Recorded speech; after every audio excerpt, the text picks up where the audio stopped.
The Art of Money Getting, or Golden Rules for Making Money, by P.T. Barnum.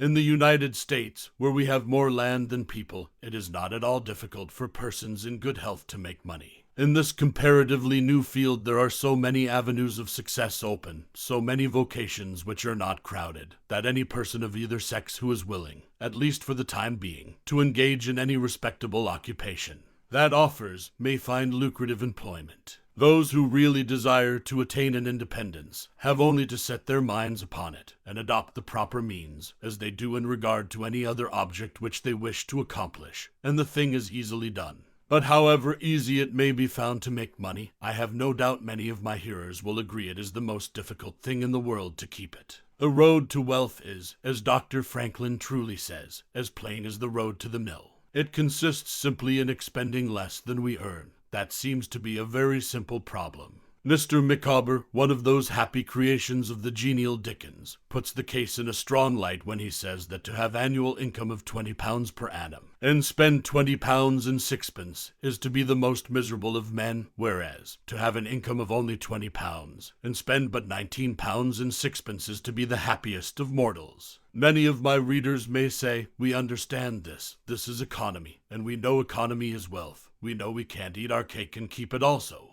Yet I beg to say that perhaps more cases of failure arise from mistakes on this point than almost any other. The fact is, many people think they understand economy when they really do not. True economy is misapprehended, and people go through life without properly comprehending what that principle is. One says, I have an income of so much, and here is my neighbor who has the same. Yet every year he gets something ahead, and I fall short. Why is it? I know all about economy. He thinks he does, but he does not. There are men who think that economy consists in saving cheese parings and candle ends, in cutting off 2p from the laundress bill, and doing all sorts of little, mean, dirty things. Economy is not meanness. The misfortune is, also, that this class of persons let their economy apply in only one direction.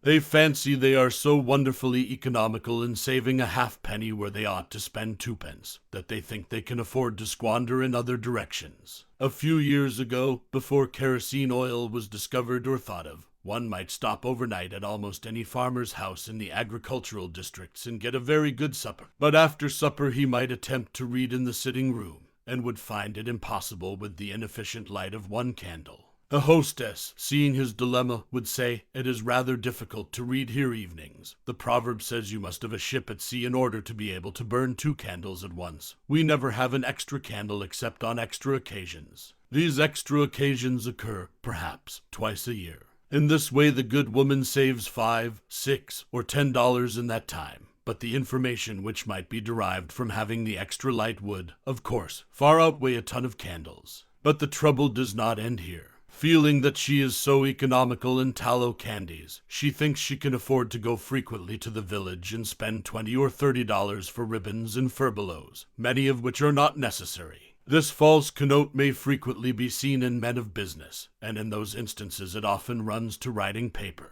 You find good businessmen who save all the old envelopes and scraps, and would not tear a new sheet of paper, if they could avoid it, for the world. This is all very well. They may in this way save $5 or $10 a year, but being so economical only in note paper, they think they can afford to waste time, to have expensive parties, and to drive their carriages. This is an illustration of Dr. Franklin's saving at the spigot and wasting at the bun-hole, penny wise and pound foolish. Punch, in speaking of this one idea class of people, says, they are like the man who bought a penny herring for his family's dinner, and then hired a coach and 4 to take it home. I never knew a man to succeed by practicing this kind of economy.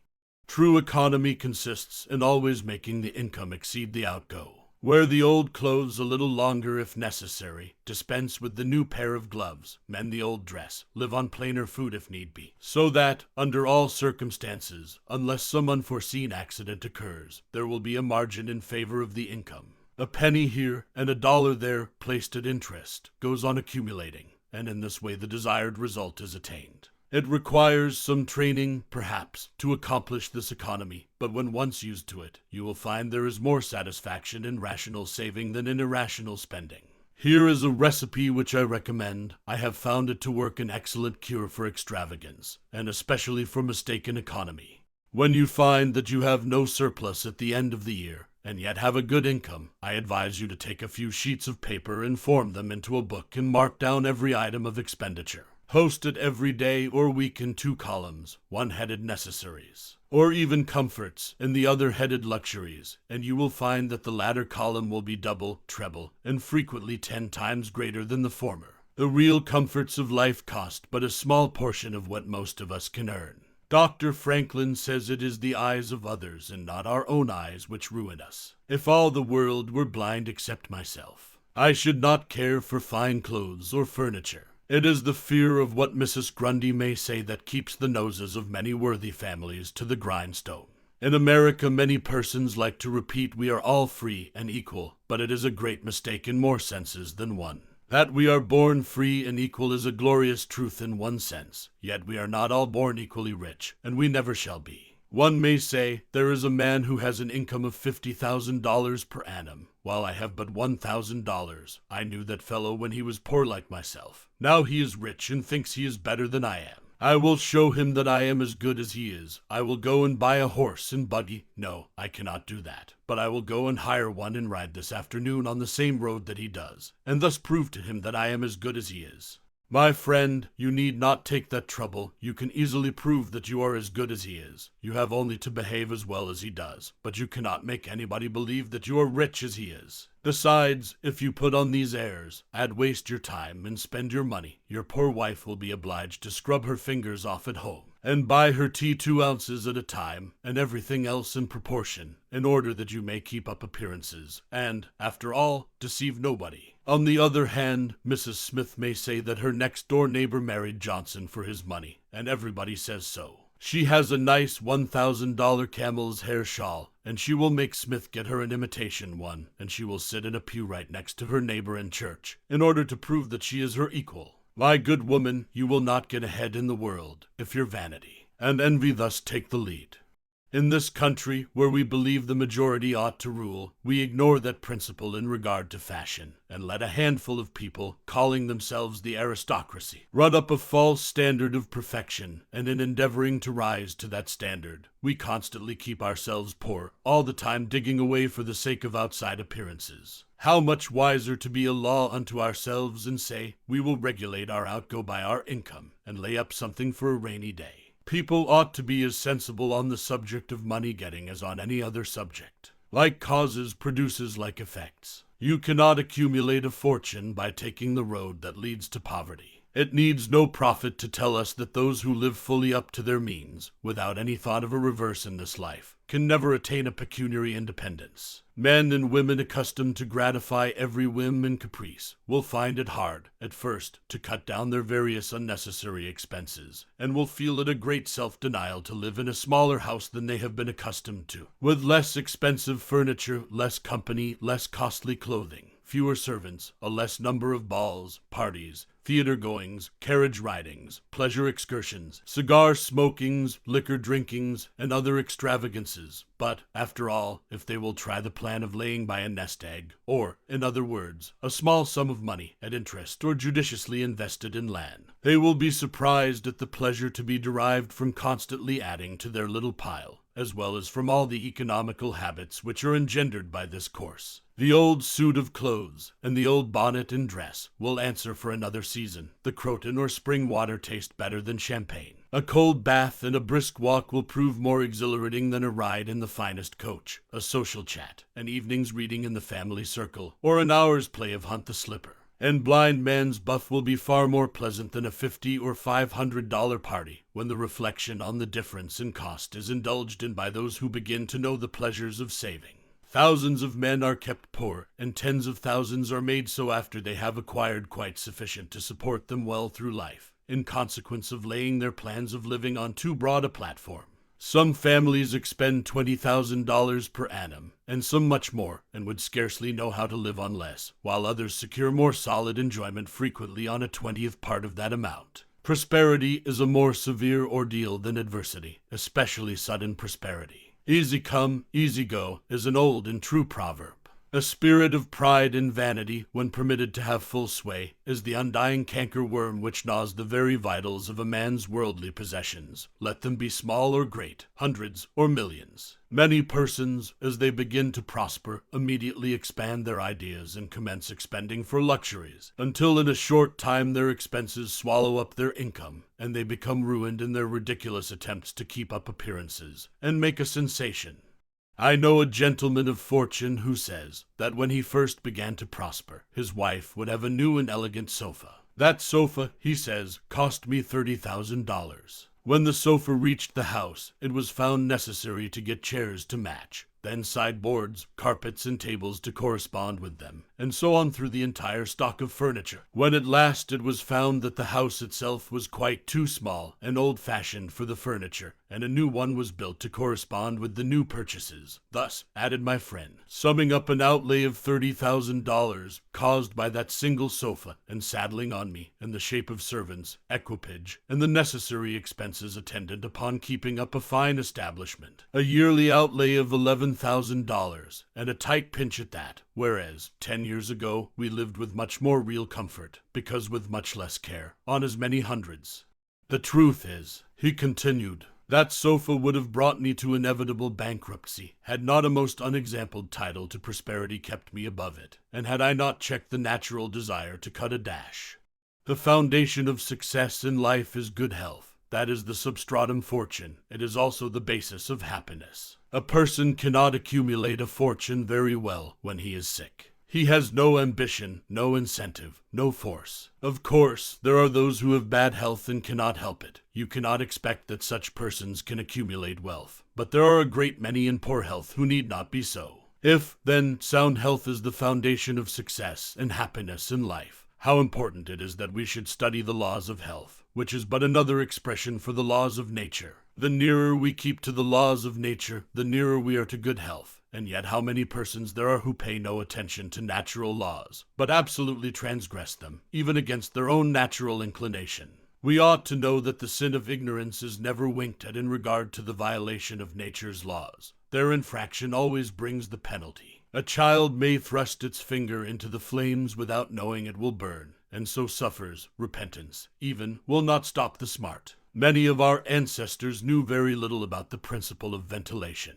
They did not know much about oxygen, whatever other gin they might have been acquainted with, and consequently they built their houses with little 7 by 9 feet bedrooms, and these good old pious Puritans would lock themselves up in one of these cells, say their prayers, and go to bed. In the morning they would devoutly return thanks for the preservation of their lives during the night, and nobody had better reason to be thankful. Probably some big crack in the window or in the door let in a little fresh air, and thus saved them. Many persons knowingly violate the laws of nature against their better impulses, for the sake of fashion. For instance, there is one thing that nothing living except a vile worm ever naturally loved, and that is tobacco. Yet how many persons there are who deliberately train an unnatural appetite, and overcome this implanted aversion for tobacco, to such a degree that they get to love it. They have got hold of a poisonous, filthy weed, or rather that takes a firm hold of them. Here are married men who run about spitting tobacco juice on the carpet and floors, and sometimes even upon their wives besides. They do not kick their wives out of doors like drunken men, but their wives, I have no doubt, often wish they were outside of the house. Another perilous feature is that this artificial appetite, like jealousy, grows by what it feeds on when you love that which is unnatural. A stronger appetite is created for the hurtful thing than the natural desire for what is harmless. There is an old proverb which says that habit is second nature, but an artificial habit is stronger than nature.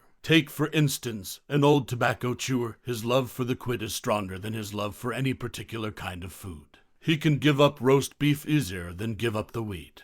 Young lads regret that they are not men. They would like to go to bed boys and wake up men, and to accomplish this they copy the bad habits of their seniors. Little Tommy and Johnny see their fathers or uncles smoke a pipe, and they say, if I could only do that, I would be a man too. Uncle John has gone out and left his pipe of tobacco. Let us try it. They take a match and light it, and then puff away. We will learn to smoke. Do you like it, Johnny? That lad dolefully replies, "Not very much. It tastes bitter. By and by he grows pale, but he persists, and he soon offers up a sacrifice on the altar of fashion. But the boys stick to it and persevere until at last they conquer their natural appetites and become the victims of acquired tastes. I speak by the book, for I have noticed its effects on myself, having gone so far as to smoke 10 or 15 cigars a day, although I have not used the weed during the last 14 years, and never shall again. The more a man smokes, the more he craves smoking. The last cigar smoked simply excites the desire for another, and so on incessantly. Take the tobacco chewer.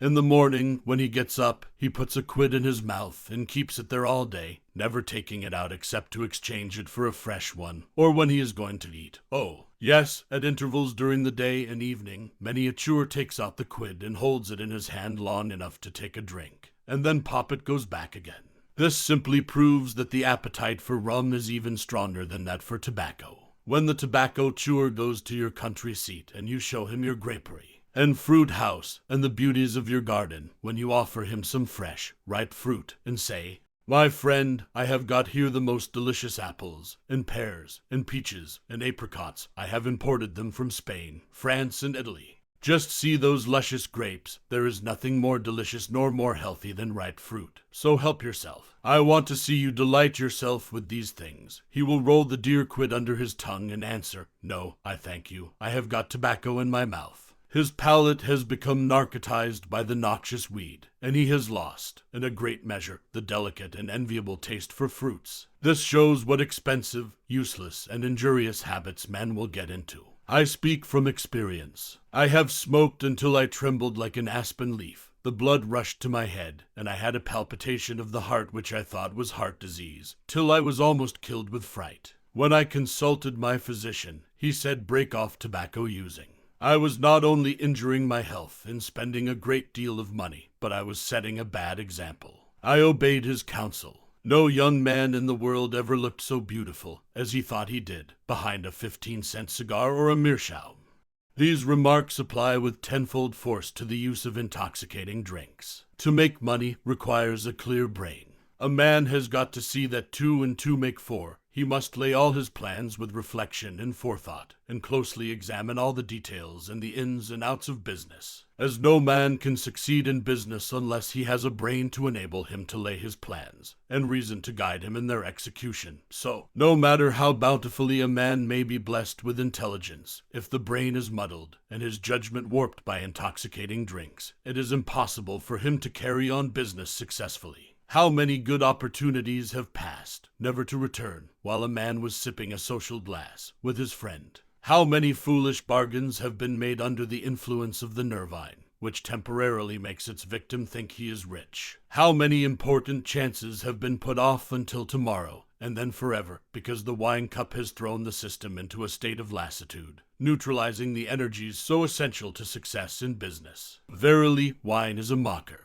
The use of intoxicating drinks as a beverage is as much an infatuation as is the smoking of opium by the Chinese, and the former is quite as destructive to the success of the businessman as the latter. It is an unmitigated evil, utterly indefensible in the light of philosophy, religion, or good sense. It is the parent of nearly every other evil in our country.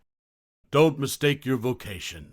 The safest plan, and the one most sure of success for the young man starting in life, is to select the vocation which is most congenial to his tastes. Parents and guardians are often quite too negligent in regard to this. It's very common for a father to say, for example, "I have 5 boys. I will make Billy a clergyman, John a lawyer, Tom a doctor, and Dick a farmer." He then goes into town and looks about to see what he will do with Sammy. He returns home and says, "Sammy, I see watchmaking is a nice, genteel business. I think I will make you a goldsmith." He does this regardless of Sam's natural inclinations or genius.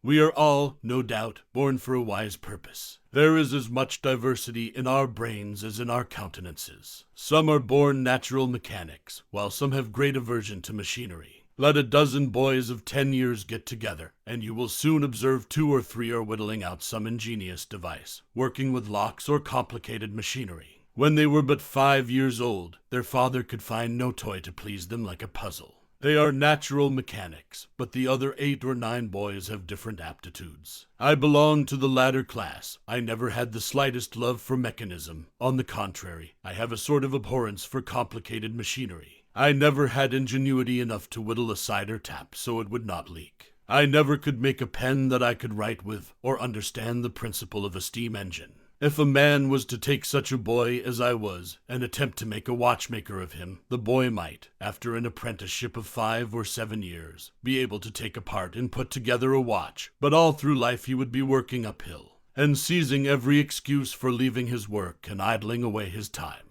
Watchmaking is repulsive to him.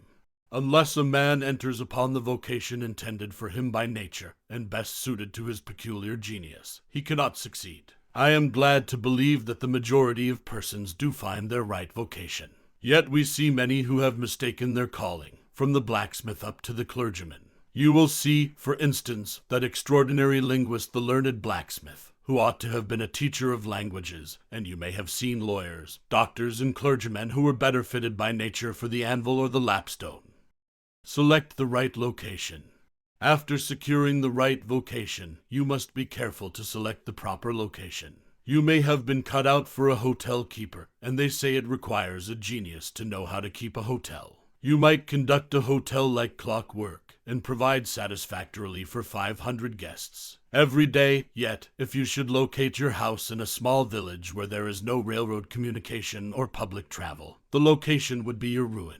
It is equally important that you do not commence business where there are already enough to meet all demands in the same occupation.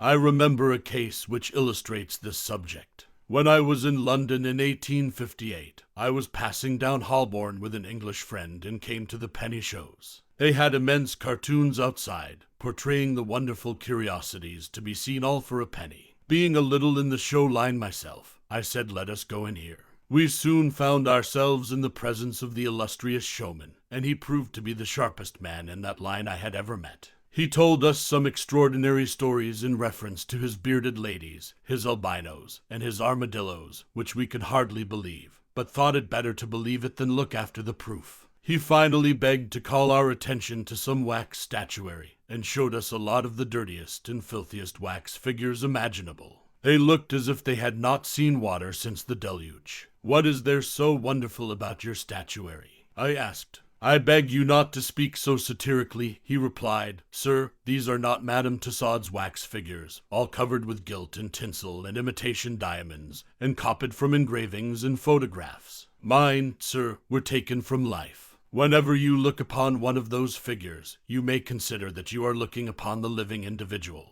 Glancing casually at them, I saw one labeled Henry VIII, and feeling a little curious upon seeing that it looked like Calvin Edson, the living skeleton, I said, "Do you call that Henry VIII?" He replied, "Certainly, sir, it was taken from life at Hampton Court, by special order of His Majesty, on such a day. He would have given the hour of the day if I had resisted." I said, "Everybody knows that Henry VIII was a great stout old king, and that figure is lean and lank. What do you say to that?" "Why," he replied, "you would be lean and lank yourself if you sat there as long as he has." There was no resisting such arguments. I said to my English friend, "Let us go out. Do not tell him who I am. I show the white feather. He beats me." He followed us to the door, and seeing the rabble in the street, he called out, "Ladies and gentlemen, I beg to draw your attention to the respectable character of my visitors," pointing to us as we walked away. I called upon him a couple of days afterwards, told him who I was, and said, "My friend, you are an excellent showman, but you have selected a bad location." He replied, "This is true, sir. I feel that all my talents are thrown away, but what can I do?" "You can go to America," I replied. "You can give full play to your faculties over there. You will find plenty of elbow room in America. I will engage you for 2 years. After that you will be able to go on your own account." He accepted my offer and remained 2 years in my New York museum. He then went to New Orleans and carried on a traveling show business during the summer. Today he is worth $60,000 simply because he selected the right vocation and also secured the proper location. The old proverb says, 3 removes are as bad as a fire, but when a man is in the fire, it matters but little how soon or how often he removes. Avoid debt. Young men starting in life should avoid running into debt. There is scarcely anything that drags a person down like debt. It is a slavish position to get in, yet we find many a young man, hardly out of his teens, running in debt. He meets a chum and says, "Look at this, I have got trusted for a new suit of clothes." He seems to look upon the clothes as so much given to him. Well, it frequently is so, but if he succeeds in paying and then gets trusted again, he is adopting a habit which will keep him in poverty through life. Debt robs a man of his self-respect and makes him almost despise himself, grunting and groaning and working for what he has eaten up or worn out, and now when he is called upon to pay up, he has nothing to show for his money. This is properly termed working for a dead horse. I do not speak of merchants buying and selling on credit, or of those who buy on credit in order to turn the purchase to a profit. The old Quaker said to his farmer son, "John, never get trusted, but if thee gets trusted for anything, let it be for manure, because that will help thee pay it back again." Mr. Beecher advised young men to get in debt if they could to a small amount in the purchase of land in the country districts. If a young man, he says, will only get in debt for some land and then get married, these two things will keep him straight, or nothing will. This may be safe to a limited extent, but getting in debt for what you eat and drink and wear is to be avoided. Some families have a foolish habit of getting credit at the stores, and thus frequently purchase many things which might have been dispensed with. It is all very well to say, "I have got trusted for 60 days, and if I don't have the money, the creditor will think nothing about it." There is no class of people in the world who have such good memories as creditors. When the 60 days run out, you will have to pay. If you do not pay, you will break your promise, and probably resort to a falsehood. You may make some excuse or get in debt elsewhere to pay it, but that only involves you the deeper. A good-looking, lazy young fellow was the apprentice boy, Horatio. His employer said, "Horatio, did you ever see a snail?" "I think I have," he drawled out. "You must have met him then, for I am sure you never overtook one," said the boss. Your creditor will meet you or overtake you and say, "Now, my young friend, you agreed to pay me. You have not done it. You must give me your note." You give the note on interest, and it commences working against you. It is a dead horse. The creditor goes to bed at night and wakes up in the morning better off than when he retired to bed, because his interest has increased during the night. But you grow poorer while you are sleeping, for the interest is accumulating against you. Money is in some respects like fire. It is a very excellent servant, but a terrible master. When you have it mastering you, when interest is constantly piling up against you, it will keep you down in the worst kind of slavery. But let money work for you, and you have the most devoted servant in the world. It is no eye-servant. There is nothing animate or inanimate that will work so faithfully as money when placed at interest, well secured. It works night and day, and in wet or dry weather. I was born in the blue law state of Connecticut, where the old Puritans had laws so rigid that it was said they fined a man for kissing his wife on Sunday. Yet these rich old Puritans would have thousands of dollars at interest, and on Saturday night would be worth a certain amount. On Sunday they would go to church and perform all the duties of a Christian. On waking up on Monday morning, they would find themselves considerably richer than the Saturday night previous, simply because their money placed at interest had worked faithfully for them all day Sunday, according to law. Do not let it work against you. If you do, there is no chance for success in life so far as money is concerned. John Randolph, the eccentric Virginian, once exclaimed in Congress, "Mr. Speaker, I have discovered the philosopher's stone. Pay as you go." This is, indeed, nearer to the philosopher's stone than any alchemist has ever yet arrived. Persevere. When a man is in the right path, he must persevere. I speak of this because there are some persons who are born tired, naturally lazy, and possessing no self-reliance and no perseverance. But they can cultivate these qualities, as Davy Crockett said. "This thing remember when I am dead." Be sure you are right, then go ahead. It is this go-aheadativeness, this determination not to let the horrors or the blues take possession of you, so as to make you relax your energies in the struggle for independence, which you must cultivate. How many have almost reached the goal of their ambition, but, losing faith in themselves, have relaxed their energies, and the golden prize has been lost forever. It is, no doubt, often true, as Shakespeare says, "There is a tide in the affairs of men, which, taken at the flood, leads on to fortune. If you hesitate, some bolder hand will stretch out before you and get the prize." Remember the proverb of Solomon, "He becometh poor that dealeth with a slack hand, but the hand of the diligent maketh rich." Perseverance is sometimes but another word for self-reliance. Many persons naturally look on the dark side of life and borrow trouble. They are born so. Then they ask for advice, and they will be governed by one wind and blown by another, and cannot rely upon themselves. Until you can get so that you can rely upon yourself, you need not expect to succeed. I have known men, personally, who have met with pecuniary reverses and absolutely committed suicide because they thought they could never overcome their misfortune. But I have known others who have met more serious financial difficulties and have bridged them over by simple perseverance, aided by a firm belief that they were doing justly and that providence would overcome evil with good. You will see this illustrated in any sphere of life. Take two generals. Both understand military tactics, both educated at West Point, if you please, both equally gifted.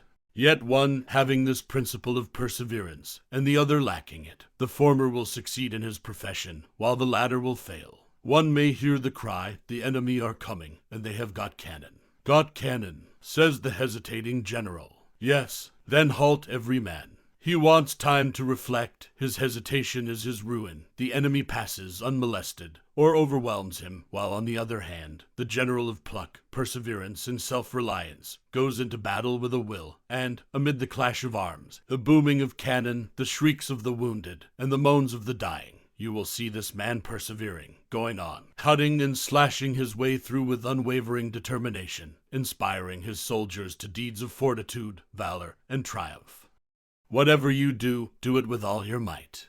Work at it, if necessary, early and late, in season and out of season, not leaving a stone unturned, and never deferring for a single hour that which can be done just as well now. The old proverb is full of truth and meaning. Whatever is worth doing at all is worth doing well.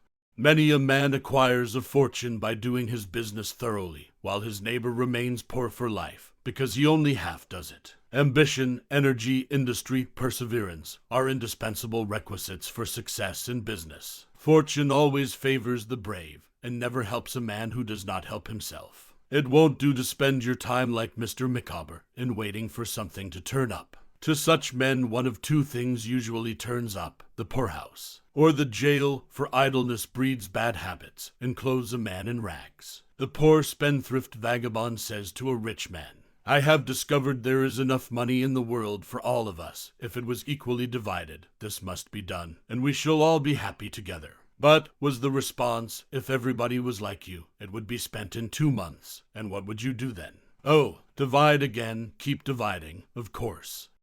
I was recently reading in a London paper an account of a like philosophic pauper who was kicked out of a cheap boarding house because he could not pay his bill, but he had a roll of papers sticking out of his coat pocket, which, upon examination, proved to be his plan for paying off the national debt of England without the aid of a penny. People have got to do as Cromwell said, not only trust in Providence, but keep the powder dry. Do your part of the work, or you cannot succeed. Mahomet, one night, while encamping in the desert, overheard one of his fatigued followers remark, "I will loose my camel, and trust it to God." "No, no, not so," said the prophet. "Tie thy camel, and trust it to God. Do all you can for yourselves, and then trust to Providence, or luck, or whatever you please to call it, for the rest.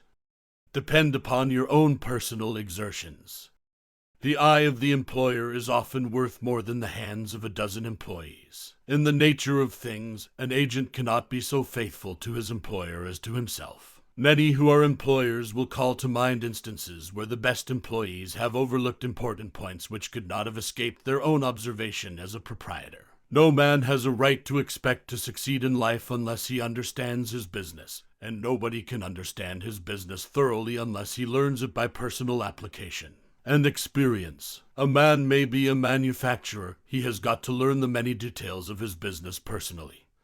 He will learn something every day, and he will find he will make mistakes nearly every day. And these very mistakes are helps to him in the way of experiences if he but heeds them. He will be like the Yankee tin peddler who, having been cheated as to quality in the purchase of his merchandise, said, "All right, there's a little information to be gained every day. I will never be cheated in that way again." Thus a man buys his experience, and it is the best kind if not purchased at too dear a rate. I hold that every man should, like Cuvier, the French naturalist, thoroughly know his business. So proficient was he in the study of natural history that you might bring to him the bone, or even a section of a bone of an animal which he had never seen described, and, reasoning from analogy, he would be able to draw a picture of the object from which the bone had been taken. On one occasion his students attempted to deceive him. They rolled one of their number in a cow skin and put him under the professor's table as a new specimen. When the philosopher came into the room, some of the students asked him what animal it was. Suddenly the animal said, "I am the devil and I am going to eat you." It was but natural that Cuvier should desire to classify this creature, and examining it intently, he said, "Divided hoof, graminivorous. It cannot be done." He knew that an animal with a split hoof must live upon grass and grain, or other kind of vegetation, and would not be inclined to eat flesh, dead or alive, so he considered himself perfectly safe. The possession of a perfect knowledge of your business is an absolute necessity in order to ensure success. Among the maxims of the elder Rothschild was one all-apparent paradox: be cautious and bold. This seems to be a contradiction in terms, but it is not, and there is great wisdom in the maxim. It is, in fact, a condensed statement of what I have already said. It is to say, you must exercise your caution in laying your plans, but be bold in carrying them out. A man who is all caution will never dare to take hold and be successful, and a man who is all boldness is merely reckless, and must eventually fail. A man may go on change and make $50,000 or $100,000 in speculating in stocks at a single operation.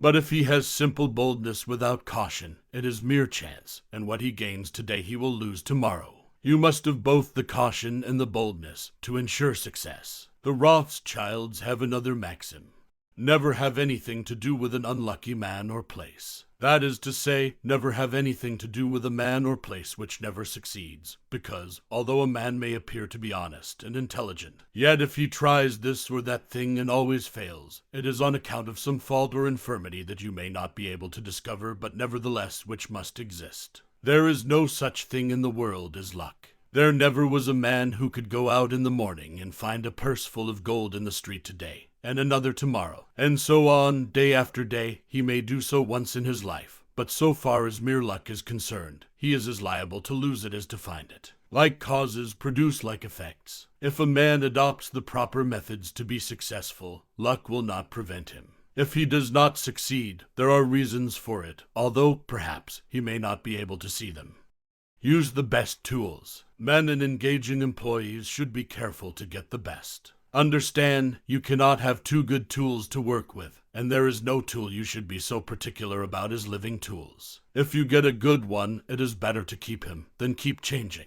He learns something every day, and you are benefited by the experience he acquires. He is worth more to you this year than last, and he is the last man to part with, provided his habits are good, and he continues faithful. If, as he gets more valuable, he demands an exorbitant increase of salary, on the supposition that you can't do without him, let him go. Whenever I have such an employee, I always discharge him, first, to convince him that his place may be supplied, and second, because he is good for nothing if he thinks he is invaluable, and cannot be spared. But I would keep him, if possible, in order to profit from the result of his experience. An important element in an employee is the brain.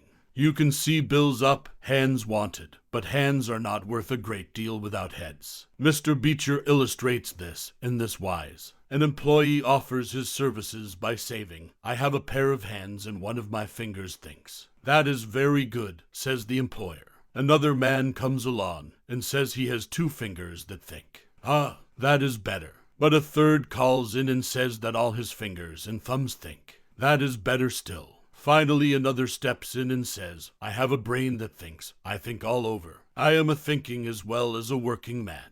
"You are the man I want," says the delighted employer. Those men who have brains and experience are therefore the most valuable, and not to be readily parted with. It is better for them, as well as yourself, to keep them at reasonable advances in their salaries from time to time. Don't get above your business. Young men, after they get through their business training or apprenticeship, instead of pursuing their avocation and rising in their business, will often lie about doing nothing.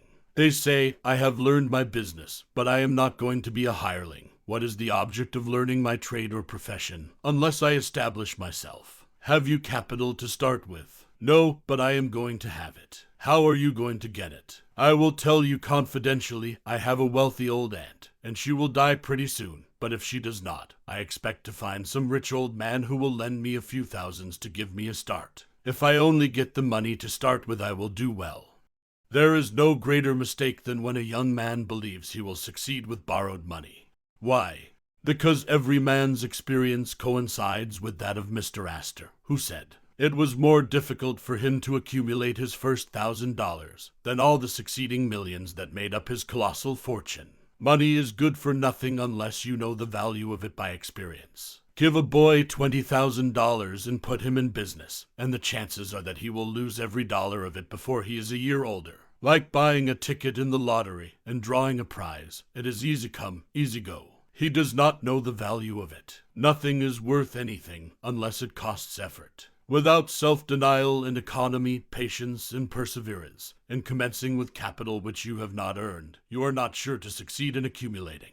Young men, instead of waiting for dead men's shoes, should be up and doing, for there is no class of persons who are so unaccommodating in regard to dying as these rich old people, and it is fortunate for the expectant heirs that it is so. 9 out of 10 of the rich men of our country today started out in life as poor boys, with determined wills, industry, perseverance, economy, and good habits. They went on gradually, made their own money, and saved it, and this is the best way to acquire a fortune. Stephen Girard started life as a poor cabin boy and died worth $9 million. A.E.T. Stewart was a poor Irish boy, and he paid taxes on $1.5 million of income per year. John Jacob Astor was a poor farmer boy and died worth 20 millions. Cornelius Vanderbilt began life rowing a boat from Staten Island to New York. He presented our government with a steamship worth $1 million and died worth 50 million. There is no royal road to learning, says the proverb, and I may say it is equally true. There is no royal road to wealth, but I think there is a royal road to both. The road to learning is a royal one. The road that enables the student to expand his intellect and add every day to his stock of knowledge, until, in the pleasant process of intellectual growth, he is able to solve the most profound problems, to count the stars, to analyze every atom of the globe, and to measure the firmament. This is a regal highway, and it is the only road worth traveling.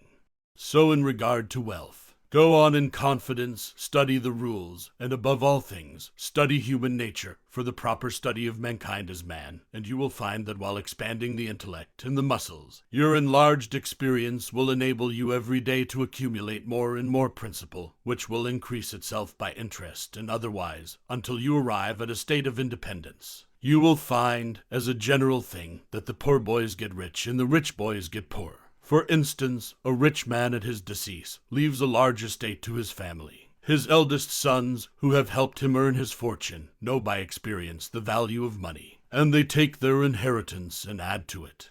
The separate portions of the young children are placed at interest, and the little fellows are patted on the head and told a dozen times a day, "You are rich, you will never have to work, you can always have whatever you wish, for you were born with a golden spoon in your mouth." The young heir soon finds out what that means. He has the finest dresses and playthings. He is crammed with sugar candies and almost killed with kindness. And he passes from school to school, petted and flattered. He becomes arrogant and self-conceited, abuses his teachers, and carries everything with a high hand. He knows nothing of the real value of money, having never earned any, but he knows all about the golden spoon business. At college, he invites his poor fellow students to his room, where he wines and dines them. He is cajoled and caressed, and called a glorious good fellow, because he is so lavish of his money. He gives his game suppers, drives his fast horses, invites his chums to fetes and parties, determined to have lots of good times. He spends the night in frolics and debauchery, and leads off his companions with the familiar song, "We won't go home till morning."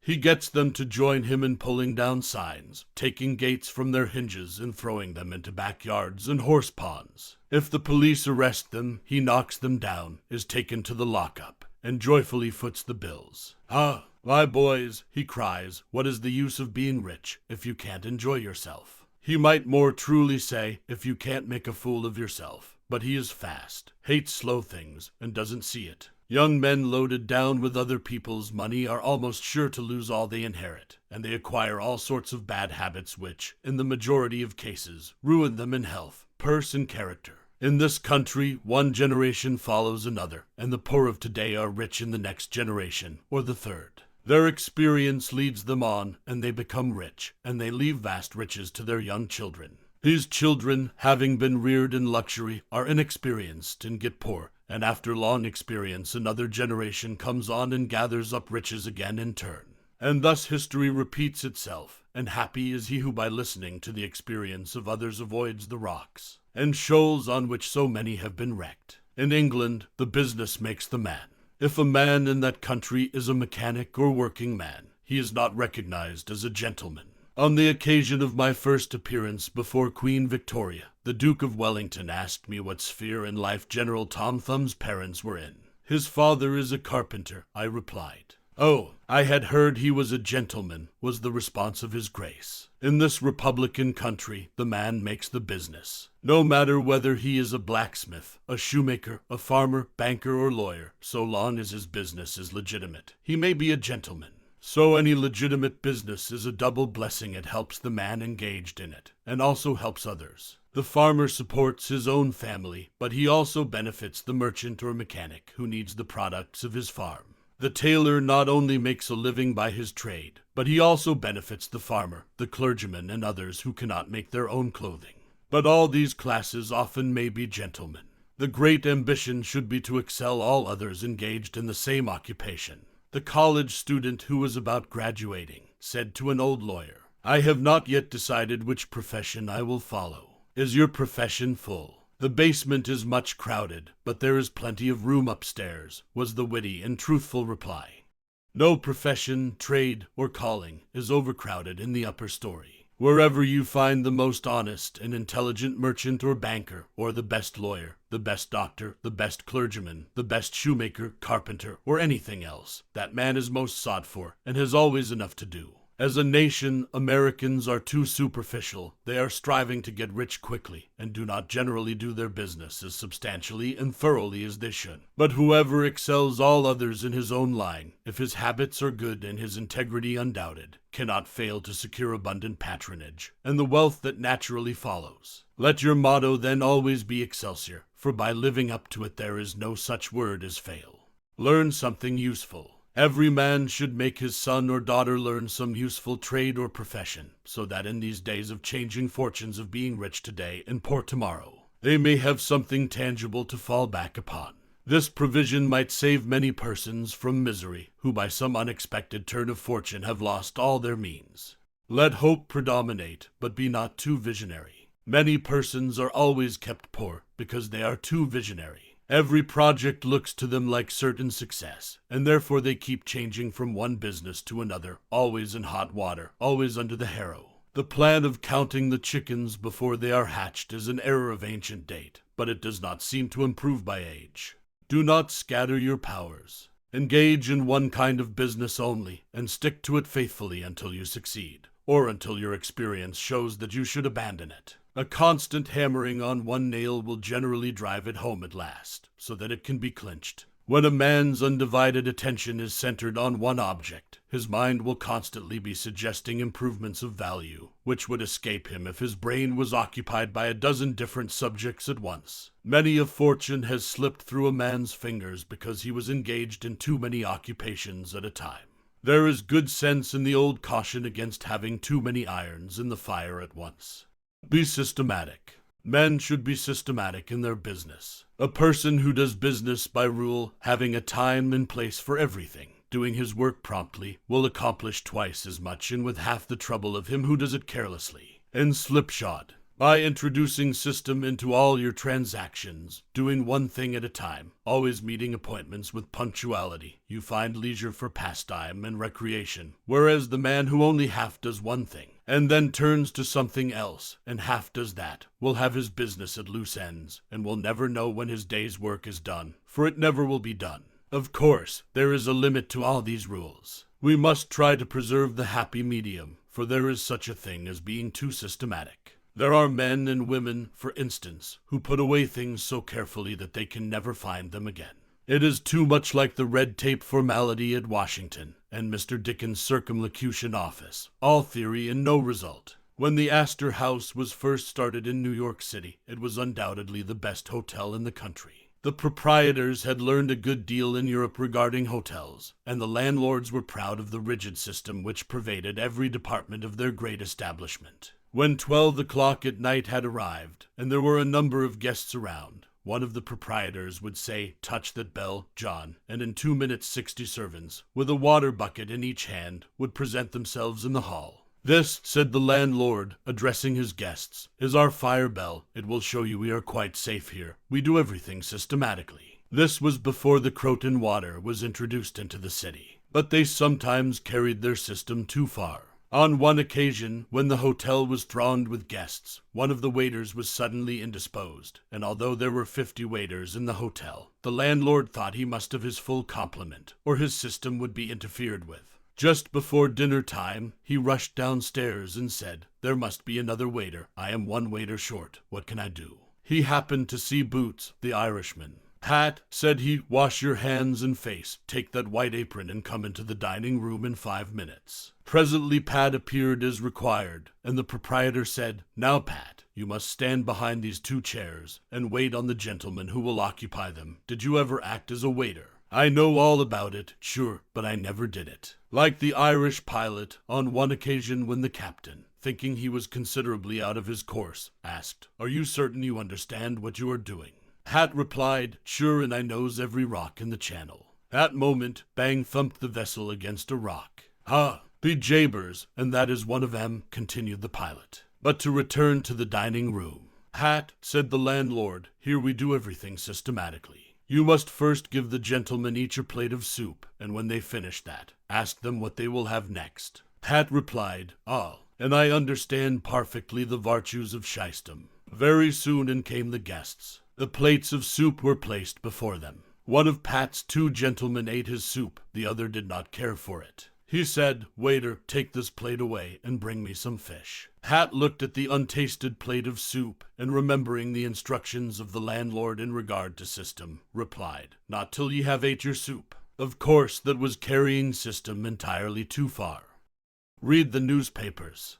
Always take a trustworthy newspaper, and thus keep thoroughly posted in regard to the transactions of the world. He who is without a newspaper is cut off from his species. In these days of telegraphs and steam, many important inventions and improvements in every branch of trade are being made, and he who don't consult the newspapers will soon find himself and his business left out in the cold.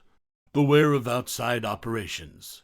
We sometimes see men who have obtained fortunes suddenly become poor. In many cases, this arises from intemperance, and often from gaming and other bad habits. Frequently it occurs because a man has been engaged in outside operations of some sort. When he gets rich in his legitimate business, he is told of a grand speculation where he can make a score of thousands. He is constantly flattered by his friends, who tell him that he is born lucky, that everything he touches turns into gold. Now if he forgets that his economical habits, his rectitude of conduct, and a personal attention to a business which he understood, caused his success in life, he will listen to the siren voices. He says, "I will put in $20,000. I have been lucky, and my good luck will soon bring me back $60,000. A few days elapse, and it is discovered he must put in $10,000 more, soon after he is told it is all right. But certain matters not foreseen require an advance of $20,000 more, which will bring him a rich harvest. But before the time comes around to realize, the bubble bursts, he loses all he is possessed of, and then he learns what he ought to have known at the first. That however successful a man may be in his own business, if he turns from that and engages ill a business which he don't understand, he is like Samson when short of his locks his strength has departed, and he becomes like other men. If a man has plenty of money, he ought to invest something in everything that appears to promise success, and that will probably benefit mankind. But let the sums thus invested be moderate in amount, and never let a man foolishly jeopardize a fortune that he has earned in a legitimate way by investing it in things in which he has had no experience. Don't endorse without security. I hold that no man ought ever to endorse a note or become security for any man, be it his father or brother, to a greater extent than he can afford to lose and care nothing about, without taking good security. Here is a man that is worth $20,000. He is doing a thriving manufacturing or mercantile trade. You're retired and living on your money. He comes to you and says, "You are aware that I am worth $20,000 and don't owe a dollar. If I had $5,000 in cash, I could purchase a particular lot of goods and double my money in a couple of months. Will you endorse my note for that amount?" You reflect that he is worth $20,000, and you incur no risk by endorsing his note. You like to accommodate him, and you lend your name without taking the precaution of getting security. Shortly after, he shows you the note with your endorsement canceled, and tells you, probably truly, that he made the profit that he expected by the operation. You reflect that you have done a good action, and the thought makes you feel happy. By and by, the same thing occurs again, and you do it again. You have already fixed the impression in your mind that it is perfectly safe to endorse his notes without security. But the trouble is, this man is getting money too easily. He has only to take your note to the bank, get it discounted, and take the cash. He gets money for the time being without effort, without inconvenience to himself. Now mark the result. He sees a chance for speculation outside of his business. A temporary investment of only $10,000 is required. It is sure to come back before a note at the bank would be due. He places a note for that amount before you. You sign it almost mechanically. Being firmly convinced that your friend is responsible and trustworthy, you endorse his notes as a matter of course. Unfortunately, the speculation does not come to a head quite so soon as was expected, and another $10,000 note must be discounted to take up the last one when due. Before this note matures, the speculation has proved an utter failure, and all the money is lost. Does the loser tell his friend, the endorser, that he has lost half of his fortune? Not at all. He don't even mention that he has speculated at all. But he has got excited. The spirit of speculation has seized him. He sees others making large sums in this way, and, like other speculators, he looks for his money where he loses it. He tries again. Endorsing notes has become chronic with you, and at every loss he gets your signature for whatever amount he wants. Finally, you discover your friend has lost all of his property and all of yours. You are overwhelmed with astonishment and grief, and you say it is a hard thing. My friend here has ruined me, but you should add, I have also ruined him. If you had said in the first place, I will accommodate you, but I never endorse without taking ample security, he could not have gone beyond the length of his tether, and he would never have been tempted away from his legitimate business. It is a very dangerous thing, therefore, at any time, to let people get possession of money too easily. It tempts them to hazardous speculations, if nothing more. Solomon truly said, "He that hateth suretyship is sure." So with the young man starting in business, let him understand the value of money by earning it. When he does understand its value, then grease the wheels a little in helping him to start business. But remember, men who get money with too great facility cannot usually succeed. You must get the first dollars by hard knocks, and at some sacrifice, in order to appreciate the value of those dollars. Advertise your business. We all depend, more or less, upon the public for our support. We all trade with the public: lawyers, doctors, shoemakers, artists, blacksmiths, showmen, opera stagers, railroad presidents, and college professors. Those who deal with the public must be careful that their goods are valuable, that they are genuine, and will give satisfaction. When you get an article which you know is going to please your customers, and that when they have tried it, they will feel they have got their money's worth, then let the fact be known that you have got it. Be careful to advertise it in some shape or other, because it is evident that if a man has ever so good an article for sale, and nobody knows it, it will bring him no return. In a country like this, where nearly everybody reads, and where newspapers are issued and circulated in editions of 5,000 to 200,000, it would be very unwise if this channel was not taken advantage of to reach the public in advertising.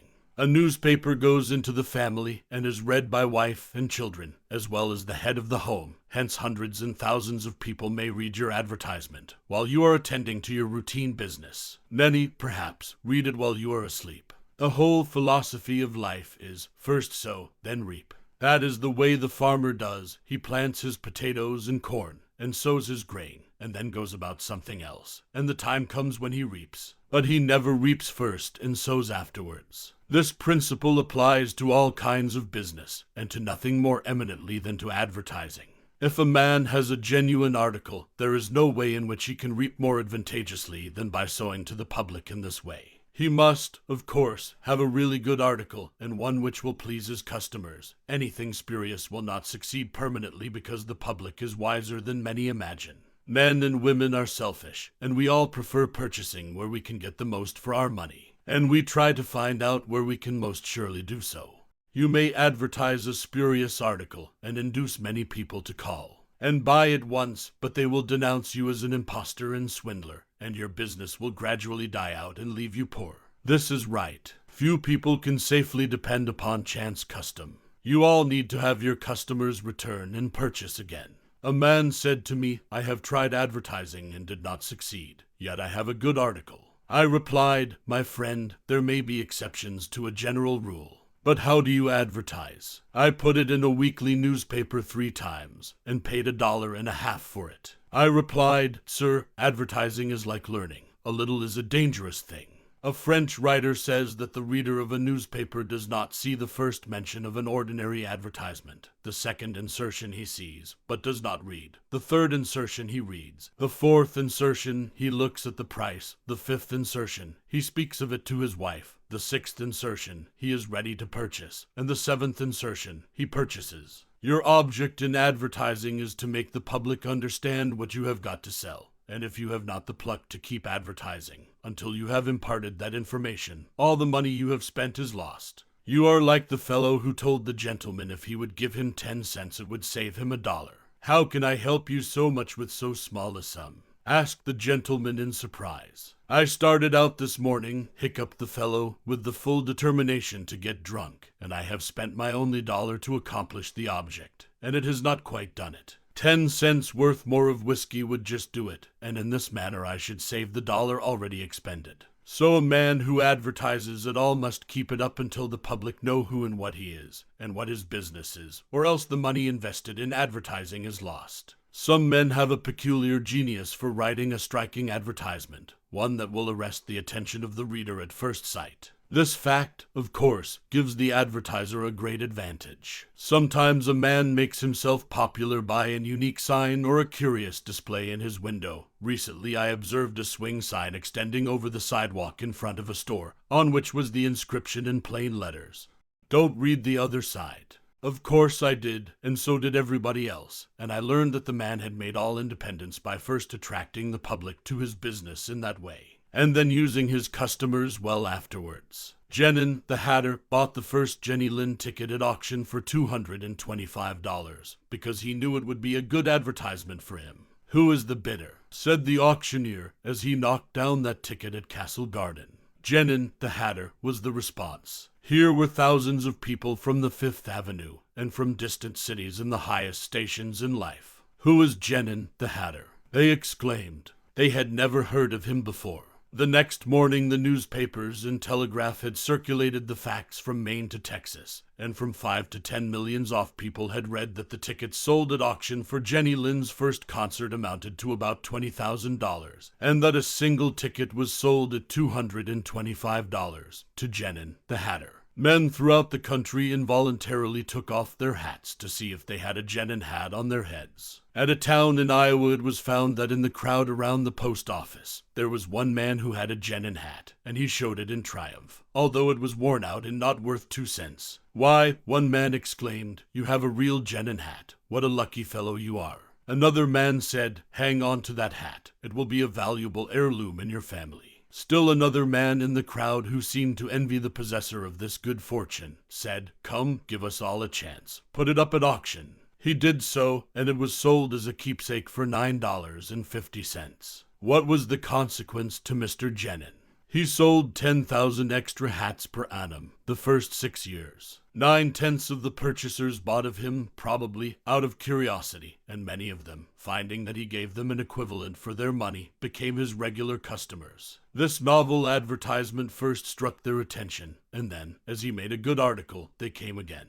Now I don't say that everybody should advertise as Mr. Jenin did. But I say if a man has got goods for sale, and he don't advertise them in some way, the chances are that someday the sheriff will do it for him. Nor do I say that everybody must advertise in a newspaper, or indeed use printer's ink at all. On the contrary, although that article is indispensable in the majority of cases, yet doctors and clergymen, and sometimes lawyers and some others, can more effectually reach the public in some other manner. But it is obvious they must be known in some way, else how could they be supported?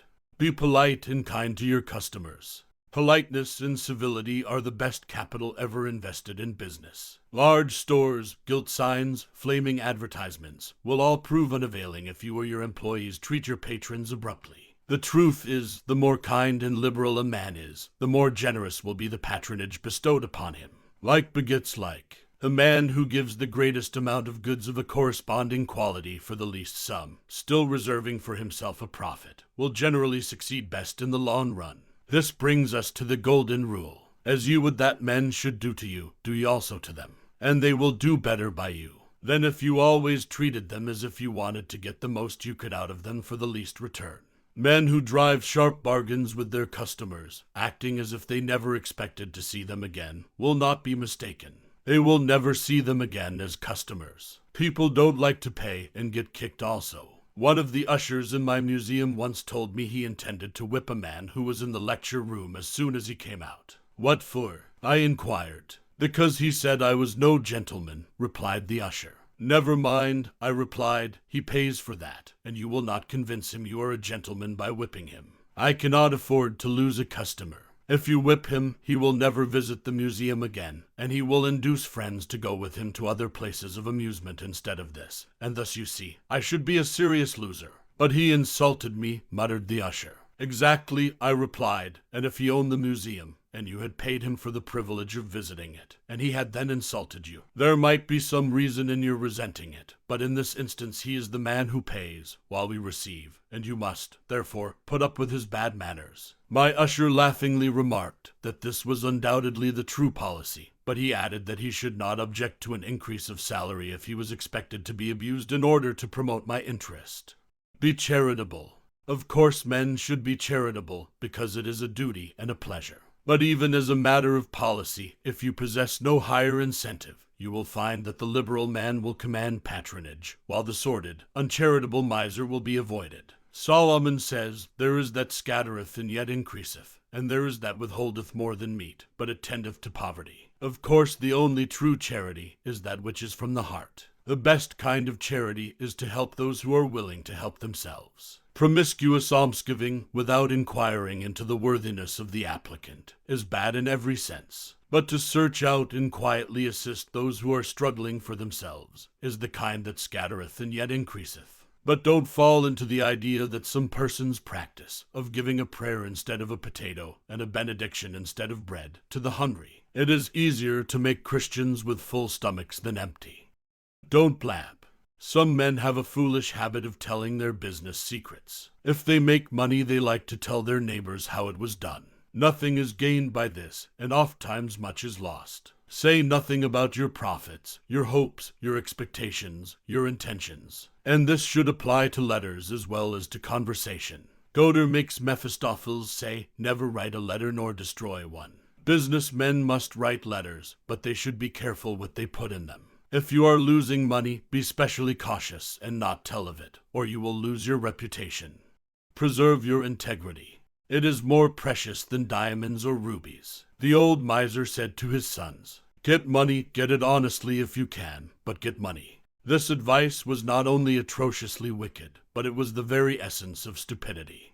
It was as much as to say, if you find it difficult to obtain money honestly, you can easily get it dishonestly. Get it in that way. Poor fool, not to know that the most difficult thing in life is to make money dishonestly. Not to know that our prisons are full of men who attempted to follow this advice. Not to understand that no man can be dishonest without soon being found out, and that when his lack of principle is discovered, nearly every avenue to success is closed against him forever. The public very properly shun all whose integrity is doubted. No matter how polite and pleasant and accommodating a man may be, none of us dare to deal with him if we suspect false weights and measures. Strict honesty not only lies at the foundation of all success in life financially, but in every other respect. Uncompromising integrity of character is invaluable. It secures to its possessor a peace and joy which cannot be attained without it, which no amount of money or houses and lands can purchase. A man who is known to be strictly honest may be ever so poor, but he has the purses of all the community at his disposal, for all know that if he promises to return what he borrows, he will never disappoint them. As a mere matter of selfishness, therefore, if a man had no higher motive for being honest, all will find that the maxim of Dr. Franklin can never fail to be true, that honesty is the best policy. To get rich is not always equivalent to being successful. There are many rich poor men, while there are many others, honest and devout men and women, who have never possessed so much money as some rich persons squander in a week, but who are nevertheless really richer and happier than any man can ever be while he is a transgressor of the higher laws of his being.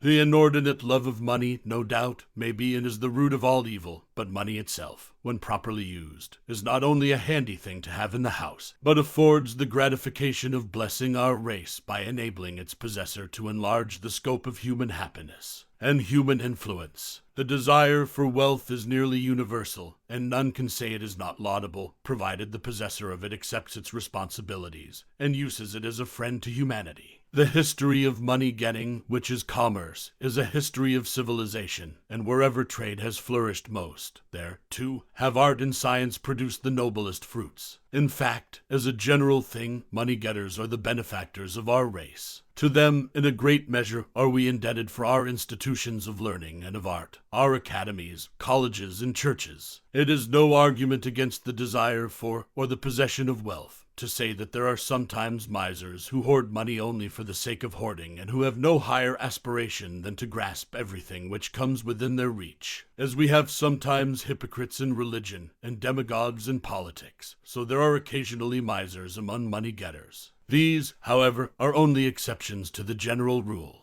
But when, in this country, we find such a nuisance and stumbling block as a miser, we remember with gratitude that in America we have no laws of primogeniture, and that in the due course of nature the time will come when the hoarded dust will be scattered for the benefit of mankind. To all men and women, therefore, do I conscientiously say, make money honestly, and not otherwise, for Shakespeare has truly said, "He that wants money, means, and content, is without three good friends."